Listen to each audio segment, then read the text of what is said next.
Class 12 के board exam में long answer type question में एनर्जी स्टोर्ड इन इंडक्टर यानी हाफ एल आई स्क्वायर, इस एक्सप्रेशन के डेरिवेशन का क्वेश्चन फ्रिक्वेंटली आता रहता है। तो अगर हम सपोज करें कि हमारे पास एक कॉइल है यानी एक इंडक्टर है जिसकी सेल्फ इंडक्टेंस एल है, और इसको हम लोगों ने एक बैटरी से कनेक्ट कर दिया है, वी वोल्ट के बैटरी से। तो जैसे ही हम इस सर्किट के स्विच को ऑन करेंगे, जैसे हम इस सर्किट के स्विच को ऑन करेंगे, स्विच को ऑन करते ही यहां पर करंट की वैल्यू जीरो से बढ़ते बढ़ते बढ़ते बढ़ते बहुत कम इंस्टेंट ऑफ टाइम में आई वैल्यू तक बढ़ जाएगी। मतलब करंट जीरो से आई एम्पियर तक का करंट इसमें फ्लो करेगा।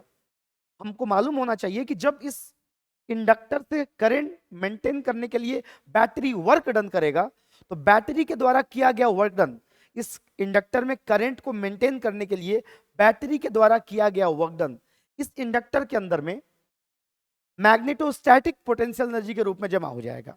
उस एनर्जी की वैल्यू हमें निकाल लेनी है। तो उस एनर्जी की वैल्यू निकालने के लिए हमें वर्क डन के वैल्यू को निकालना पड़ेगा।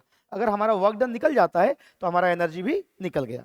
हम जानते हैं किसी भी कॉइल को अगर किसी बैटरी से जोड़ा जाए और इसमें करंट फ्लो करेगा, तो इस कॉइल के अंदर करंट फ्लो करने से मैग्नेटिक फील्ड और इसलिए मैग्नेटिक फ्लक्स भी बन जाएगा।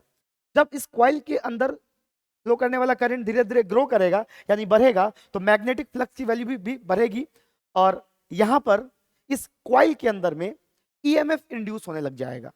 और वो जो इंड्यूस ईएमएफ होगा वो इस मेन वोल्टेज का या इस वोल्टेज का जो इसमें करंट फ्लो करवा रहा है उसका विरोध करेगा लेंज लॉ के according. Induce EMF always oppose करता है अपने काउज को। यानी यहां पर जो इंड्यूस्ड ईएमएफ की हम लोग बात करेंगे कि इस कॉइल में ईएमएफ कितना इंड्यूस हुआ है, इंड्यूस्ड ईएमएफ आ जाएगा E is equal to minus L into D I upon D T. ये किसी भी कॉइल में सेल्फ इंडक्शन के कारण बनने वाले सेल्फ इंड्यूस्ड ईएमएफ या बैक ईएमएफ का फॉर्मूला होता है। लेंज लॉ के अकॉर्डिंग ये जो ईएमएफ बनेगा ये इस वोल्टेज का विरोध करेगा। यानी अगर हम बैटरी के पोटेंशियल या वोल्टेज की बात करें तो ये माइनस ई के बराबर हो जाएगा। इसमें अगर एक और माइनस लगा देते तो ये प्लस होकर के L D I upon D T के बराबर हो जाएगा। ये हमारे पास हम बैटरी के वोल्टेज को इंड्यूस्ड ईएमएफ के टर्म में हमने लिख दिया है। अब अगर ये बात की जाए कि इस कॉइल के अंदर कितना पावर डिलीवर करेगा ये बैटरी, तो बैटरी के द्वारा डिलीवर किया गया पावर जो होगा, पावर पी जो होगा, जो बैटरी डिलीवर करेगा इंडक्टर में, ये होगा V इंटू आई के बराबर। V या हमारे पास आ गया है L into D I by D T. अगर इसमें हम I से और मल्टीप्लाई कर दें तो ये हो जाएगा L I into D I by D T. Actually ये आएगा हमारे पास L D I by D T into I, लेकिन हमने रीअरेंज करके लिख दिया तो ये हमारे पास पावर निकल गया। अगर आप पावर की बात करें तो किसी भी सर्कमस्टेंस में पावर का मतलब होता है रेट ऑफ डूइंग वर्क, प्रति सेकंड किया गया कार्य ही शक्ति कहलाता है। इस पावर को हम लोग लिख सकते हैं D W upon D T, और इसकी वैल्यू हो जाएगी L I into D I upon D T.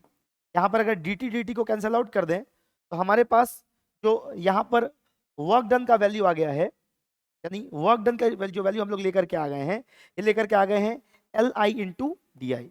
ठीक है, अब अगर जीरो से लेके आई वैल्यू तक करंट ग्रो कर रहा है, इसमें टोटल वर्क डन की अगर बात की जाए, नेट वर्क डन की, तो नेट वर्क डन निकालने के लिए हम लोग क्या करेंगे, इस पार्टिकुलर एक्सप्रेशन का इंटीग्रेशन कर देंगे। मतलब वर्क डन बराबर हो जाएगा डी डब्ल्यू का, यानी छोटे से वर्क डन का डी आई का integration L I D I का, जीरो से लेके आई तक। हमें मालूम होना चाहिए कि इंटीग्रेशन से कांस्टेंट को बाहर निकाल देते हैं। सेल्फ इंडक्टेंस एल एक कांस्टेंट टर्म है, तो इसको बाहर निकाल दीजिए, तो ये हमारे पास ये बाहर निकल गया। हमारे पास किसका इंटीग्रेशन बच गया, आई डी आई का, जीरो से लेके आई तक। आई का पावर 1 है, एक्स के पावर एन का इंटीग्रेशन होता है एक्स का power n plus one by n plus one. I के पावर 1 का क्या हो जाएगा, आई का power 1 plus one by 1 plus one, यानी आई स्क्वायर बाई 2। लिमिट अगर जीरो से आई तक पुट करेंगे तो वही रह जाएगा, यानी एल आई स्क्वायर बाई 2। यानी वर्क डन हमारे पास जो आ गया, ये आ गया हाफ एल आई स्क्वायर। और इसीलिए एनर्जी स्टोर्ड भी वर्क डन के बराबर ही होगा। एनर्जी स्टोर्ड जो आएगा इस इंडक्टर के अंदर में, जिसको हम यू से या ई से दिखा सकते हैं, तो ये हमारे पास क्या आ जाएगा, वर्क डन के बराबर। यानी एनर्जी स्टोर्ड को भी हम लोग क्या लिख सकते हैं, हाफ एल आई स्क्वायर लिख सकते हैं। आप अगर देखें तो ये एक तरीके से एक मूविंग बॉडी की तरह, अगर हम आपको याद हो तो हम लोग इलेक्ट्रोमैग्नेटिक इंडक्शन में पढ़ाते हैं कि self inductance inertia of electricity है। मतलब मैकेनिक्स में जो चीज का जो काम मास करता है वो सेल्फ इंडक्टेंस करता है।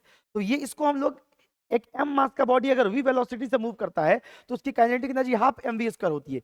उस एनालॉग में अगर देखें तो एक L इंडक्टर का L इंडक्टेंस का इंडक्टर I करंट कैरी करवा रहा है तो इसकी एनर्जी हाफ LI² हो जाएगी, मतलब हाफ mv² के एनालॉगस हम इसको समझ सकते हैं। तो इस फटाफट रिवीजन सीरीज में हम लोगों ने एनर्जी स्टोर्ड इन इंडक्टर का फॉर्मूला देखा। Thank you so much.